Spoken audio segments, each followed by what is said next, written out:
plus pour eux-mêmes, mais pour celui qui est mort et ressuscité pour eux. 2 Corinthiens 5, 15.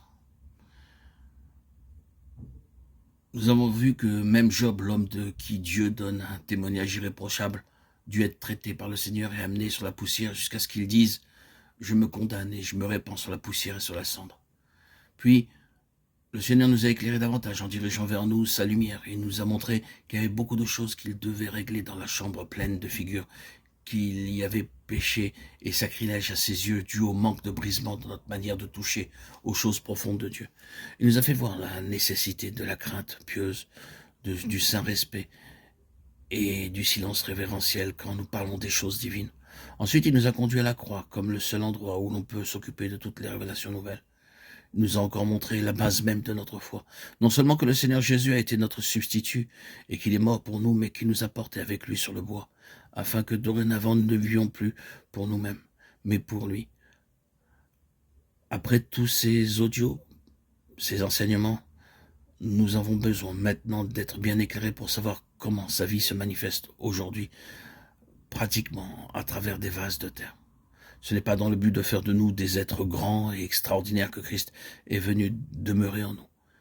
Même pas pour nous rendre heureux, mais pour que le cœur de Jésus soit satisfait, pour qu'il puisse nous utiliser comme des vases vides par lesquels il peut épancher sa vie pour les autres.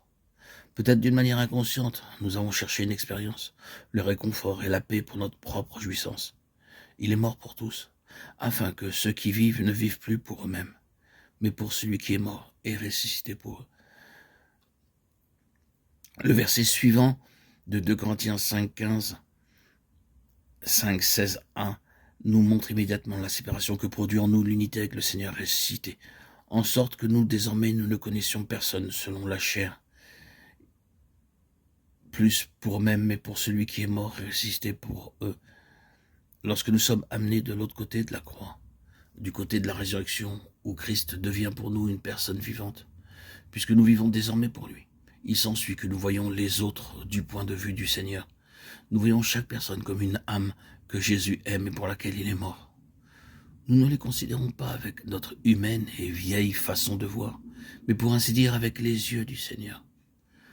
Les tristes divisions de l'Église de Christ doivent cesser, car du côté céleste de la croix, nous sommes un avec lui. Par conséquent, nous devrions être un avec tous ceux qui sont en lui.